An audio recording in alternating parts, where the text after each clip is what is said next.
दोस्तों, Malaysia south east Asia का एक बहुत ही इम्पोर्टेंट और इकोनॉमिकली डेवलप्ड कंट्री है। इस देश की भौगोलिक डिवीजन भी काफी इंटरेस्टिंग है, क्योंकि देश 13 फेडरल कंट्री और 3 फेडरल भूखंड के सम्मिलित रूप से बना है। ये देश दक्षिण चीन सागर के द्वारा 2 भागों में विभाजित है। इसका एक भाग पेनिनसुलर मलेशिया और दूसरा भाग बोर्नियो ईस्ट मलेशिया कहलाता है। तो चलिए अब बात करते हैं मलेशिया के बॉर्डरिंग कंट्रीज के बारे में। दोस्तों, जब एक देश 2 हिस्सों में बटा हुआ होता है, तब जाहिर सी बात है उन दोनों हिस्सों के हर एक बॉर्डरिंग कंट्रीज ही पूरे मलेशिया के बॉर्डरिंग कंट्रीज कहलाएंगे। और इसीलिए हम इस वीडियो में मलेशिया के दोनों हिस्सों की सभी बॉर्डरिंग कंट्रीज का विस्तार से वर्णन करेंगे। पेनिनसुलर मलेशिया थाईलैंड के साथ लैंड और मैरीटाइम बॉर्डर से जुड़ा हुआ है और इंडोनेशिया, सिंगापुर और वियतनाम के साथ समुद्री सीमा से जुड़ा हुआ है। बोर्नियो ईस्ट मलेशिया ब्रुनेई और इंडोनेशिया के साथ लैंड और मैरीटाइम बॉर्डर और फिलीपींस और वियतनाम के साथ समुद्री सीमा के द्वारा जुड़ा हुआ है।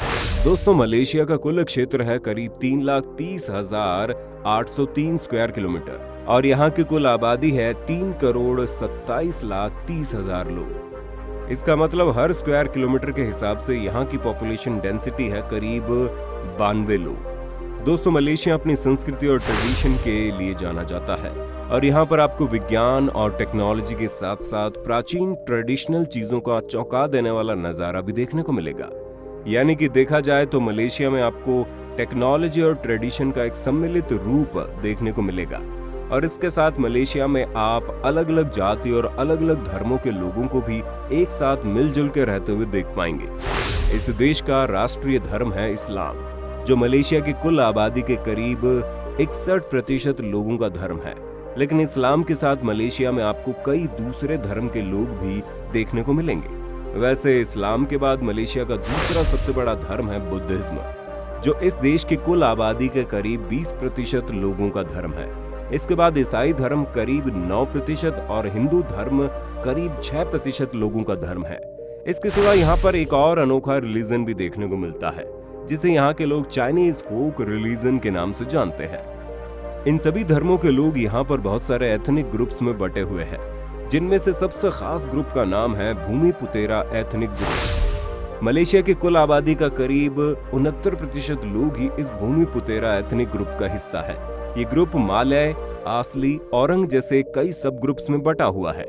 इसके बाद यहाँ पर चीनी और भारतीय एथनिक ग्रुप्स के लोगों का प्रभाव देखने को मिलता है। दोस्तों, मलेशिया का इतिहास काफी इंटरेस्टिंग है और इस देश का उत्थान भी कई सारी घटनाओं के बाद हुआ था। इन सब घटनाओं का विवरण एक वीडियो में करना असंभव है, इसलिए हम आपको सिर्फ इतना बता रहे हैं कि 1963 में 16 सितंबर को मलेशिया को मान्यता दी गई। इस देश के पार्लियामेंट को पार्लियामेंट ही कहा जाता है और ये पार्लियामेंट 2 हाउस वाला पार्लियामेंट है। इसके ऊपर वाले हाउस को कहा जाता है दीवान निगैरा और नीचे वाले हाउस को कहते हैं दीवान रकाय। इस देश की राजधानी और सबसे बड़े शहर का नाम कुआलालंपुर है, लेकिन इस देश का प्रशासनिक राजधानी पुत्रजया है। इस देश की आधिकारिक भाषा है मालय और इसके साथ अंग्रेजी भाषा भी। और इस देश का राष्ट्रीय मुद्रा का नाम है रिंगगित। तो दोस्तों, अब तक मैंने मलेशिया को लेकर सभी इंपॉर्टेंट बातें आपके साथ शेयर कर दी हैं। आशा करते हैं मलेशिया को लेकर आप सभी ने काफी जानकारी हासिल कर ली है। लेकिन अब मलेशिया को और भी अच्छी तरह से जानने के लिए और यहाँ की संस्कृति को समझने के लिए इस देश के बारे में और कुछ मजेदार और इम्पोर्टेंट फैक्ट्स जान लेते हैं। दोस्तों, मलेशिया में टूरिस्ट लोगों को अट्रैक्ट करने के लिए घूमने लायक बहुत सारी जगह हैं और यहाँ पर आपको छोटे बड़े बहुत सारे टूरिस्ट स्पॉट आसानी से मिल जाएंगे। लेकिन अगर देश का नाम मलेशिया है तो यहाँ पर हर चीज ही थोड़ा हटके जरूर होती है। जैसे कि मलेशिया की चाय भी आपको चौंकाने के लिए काफी है। दरअसल यहाँ एक चाय बड़ी खास होती है। इस चाय को बनाने के बाद इसे एक कप से लेकर दूसरे कप में डाला जाता है चाय को ठंडा करने के लिए। ऐसे एक कप से लेकर दूसरे में चाय को डालते वक्त दोनों कपों की दूरी करीब 1 मीटर से ज्यादा होती है, लेकिन इसके बावजूद भी चाय की एक बूंद कप से बाहर नहीं गिरती। ऐसी चाय को एक कप से दूसरे में उछलने की तकनीक मलेशिया में एक मशहूर आर्ट बन चुका है। दोस्तों, मलेशिया एक घोषित मुस्लिम कंट्री होने के बाद भी यहाँ पर दूसरे धर्म के फेस्टिवल को भी बड़ी धूमधाम से मनाया जाता है। जैसे यहाँ का एक फेमस फेस्टिवल का नाम है वेल कबड्डी।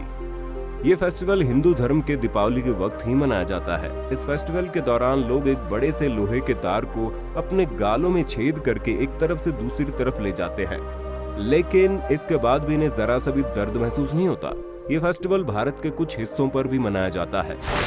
दोस्तों, ये बात तो हम आपको पहले ही बता चुके हैं कि मलेशिया का राष्ट्रीय भाषा का नाम है मालय, लेकिन इस भाषा को लेकर एक चौंका देने वाला फैक्ट है जो हम अभी आपके साथ शेयर करने जा रहे हैं। दोस्तों, ये बात आप सुनकर चौंक जाएंगे कि मालय भाषा का पहले कोई राइटिंग स्क्रिप्ट या लेख चित्र नहीं था। यानी कि मलेशिया के लोग मालय भाषा को बोल तो सकते थे, लेकिन इस भाषा को लिखने का कोई सिस्टम इनके पास नहीं था। फिर जब मलेशिया में मुस्लिम पादरी लोग आने लगे थे, तब इन्होंने इस भाषा को समझकर इस भाषा का एक लेख चित्र बनाया था। इस लेख चित्र को JAWI लेख चित्र कहा जाता है। आज भी मलेशिया में सिर्फ कुछ पवित्र अनुष्ठान के वक्त इस लेख चित्र का उपयोग किया जाता है। दोस्तों, मलेशिया साइंस और टेक्नोलॉजी में बहुत आगे है, ये बात तो हम सभी जानते हैं, लेकिन इसके बावजूद भी मलेशिया के लोग बहुत ही ज्यादा अंधविश्वासी होते हैं। आप सुनकर हैरान हो जाओगे, यहाँ के लोग किसी अपने को कब्र देते वक्त उस कब्र के अंदर के हिस्से को अच्छे से देख लेते हैं ताकि वहाँ पे कोई बिल्ली ना घुस जाए, क्योंकि यहाँ के लोगों का मानना है कि अगर ऐसा हो गया तो वो बिल्ली कब्र के अंदर जाकर घोल नाम के एक दानव में बदल जाएगा। और तो और यहाँ के लोग रात को किसी अपने के कब्र में सिर्फ ये सोच कर ही जाते हैं कि शायद उन्हें उस व्यक्ति की आत्मा दिखेगी और वो आत्मा उन्हें लॉटरी का लकी नंबर बता देगी। क्या सोच है यार। दोस्तों, प्रेगनेंसी के दौरान मलेशिया की महिलाएं किसी भी जीव जंतु को बांध कर नहीं रखती या फिर उन्हें मारती भी नहीं है। इस वक्त वो पानी या आग जैसे किसी वस्तु को अपनी पीठ पर नहीं लेती और इस वक्त वो किसी भयंकर चीजों का दर्शन भी नहीं करती, क्योंकि यहाँ की मान्यताओं के अनुसार अगर कोई प्रेग्नेंट महिला ये सब करती है तो इसका असर उसके होने वाले बच्चे पर पड़ता है और वो बच्चा विकृत रूप से जन्म ले सकता है। दोस्तों, मलेशिया के मुस्लिम समुदाय के बच्चे मुसलमानों का सबसे पवित्र महीना रमजान के महीने के अंत पर एक बहुत ही अच्छा काम करते हैं और एक खास किस्म का फेस्टिवल मनाते हैं। इस वक्त वो अपने पेरेंट्स के हाथों और पैरों को अच्छे पानी से साफ करके पिछले 1 साल में हुई हर गलती की माफी मांगते हैं। इस फेस्टिवल को सलाम कहा जाता है। दुनिया के और किसी मुस्लिम कंट्री में इस फेस्टिवल को मनाया जाता है या नहीं, ये तो मुझे नहीं पता। अगर आपको पता है तो कमेंट में बता दो। दोस्तों, मलेशिया का नेशनल खाना है नासी लेमाक। असल में एक किस्म का राइस है जिसे नारियल के पानी से उबाल कर बनाया जाता है और फिर इस राइस को केले के पत्तों में सर्व किया जाता है। ये खाना ज्यादातर ब्रेकफास्ट में खाया जाता है। इस खाने की खुशबू भी बड़ी शानदार होती है। तो दोस्तों, अगर आपको भी कभी मलेशिया जाने का मौका मिले ना, तो एक बार जरूर इस खाने को टेस्ट कर लेना। दोस्तों, मलेशिया के वनस्पति के बारे में बताने लायक काफी चीजें हैं जो हम अब आपको बताने वाले हैं। यहाँ के वनस्पति में आपको ढेर सारे जाने अनजाने पेड़ पौधे देखने को मिलेंगे और यहाँ पर आपको काफी सारे अलग अलग किस्म के फ्रूट्स भी दिख जाएंगे। इसके अलावा मलेशिया में आपको हजारों ऐसे पेड़ पौधे मिल जाएंगे जो आयुर्वेद के गुणों से भरपूर है। दोस्तों, मलेशिया के IBAN समुदाय के लोगों के घर में जब भी किसी बच्चे का जन्म होता है तो इसका नाम हमेशा ही पहले उलट रख दिया जाता है। फिर उसके बाद जब इस बच्चे का नामकरण करने का वक्त आता है तब इस समुदाय के लोग अपनी फैमिली के ही किसी पूर्वज के नाम के अनुसार उस बच्चे का नामकरण करते हैं। ऐसा इसलिए क्योंकि उस समुदाय के लोगों को ये मानना है कि अगर वो लोग किसी जीवित आदमी के नाम पर उस बच्चे का नामकरण करते हैं तो उस बच्चे की आयु कम हो सकती है। इस रिचुअल को पूरा करने के लिए पहले कुछ नाम चुन लिए जाते हैं और फिर उन नामों को राइस बॉल के अंदर डालकर उसे एक मुर्गी के सामने रख दिया जाता है। अब वो मुर्गी जिस राइस बॉल को चुनती है उस बच्चे का नाम वो ही रख दिया जाता है। दोस्तों, इस वीडियो में एक बार तो मलेशिया के हेल्थ इंफ्रास्ट्रक्चर का नाम लेना बनता है, क्योंकि यहाँ का हेल्थ इंफ्रास्ट्रक्चर जितना डेवलप्ड है उतना ही सस्ता भी है।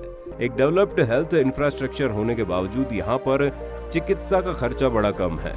दोस्तों, मलेशिया का तिमन नेगेरा नेशनल पार्क दुनिया का सबसे पुराना रेन फॉरेस्ट है। ये रेन फॉरेस्ट करीब 130 मिलियन साल प्राचीन है। इसका मतलब ये रेन फॉरेस्ट अमेज़न और कांगो के रेन फॉरेस्ट से भी ज्यादा पुराना है। इस रेन फॉरेस्ट में करीब 10,000 किस्म के पेड़, 1000 अलग अलग किस्म के बटरफ्लाई, 350 प्रजातियों के पक्षी और करीब 100 अलग अलग प्रजातियों के सांप देखने को मिल जाएंगे। यहाँ के बेलम रेन फॉरेस्ट में आपको बहुत सारे टाइगर देखने को मिलेंगे। यहाँ पर हर किलोमीटर पर ही आपको एक टाइगर देखने का मौका मिल जाएगा। दोस्तों, मलेशिया एक बहुत ही साफ सुथरा देश है और यहाँ की हवा भी एकदम पोल्यूशन से मुक्त है और इसी वजह से यहाँ के लोग पोल्यूशन रिलेटेड बीमारियों में कम मरते हैं। यहाँ के स्ट्रीट फूड्स काफी लाजवाब होते हैं और यहाँ पे स्ट्रीट फूड फेस्टिवल भी मनाया जाता है। यहाँ के स्ट्रीट फूड यहाँ के टूरिस्ट को काफी अट्रैक्ट करते हैं। दोस्तों, मलेशिया के खूबसूरत नेचर और नीले समंदर का मजा उठाने के लिए आपको एक बार अपनी फैमिली के साथ मलेशिया जरूर जाना पड़ेगा। ये देश अपने अतिथि सेवा के लिए बड़ा मशहूर है। यहाँ के लोग किसी भी टूरिस्ट को एकदम से अपना बना लेते हैं और इसीलिए मलेशिया को टूरिस्ट लोगों के लिए एक बहुत ही सेफ कंट्री माना जाता है। तो दोस्तों, क्या आप भी एक बार घूम के आना चाहते हैं मलेशिया में? दोस्तों, मलेशिया के बारे में जानकर आपको कैसा लगा कमेंट में बताना जरूर। अगर आपको वीडियो पसंद आई तो इसे लाइक और अन्य लोगों के साथ शेयर कर देना। साथ ही यदि आप चैनल में नए हैं तो चैनल को सब्सक्राइब करें और उसके बगल में दिए गए घंटी आइकन पर क्लिक करें। अगले वीडियो में फिर से मिलते हैं। खुश रहिए। धन्यवाद।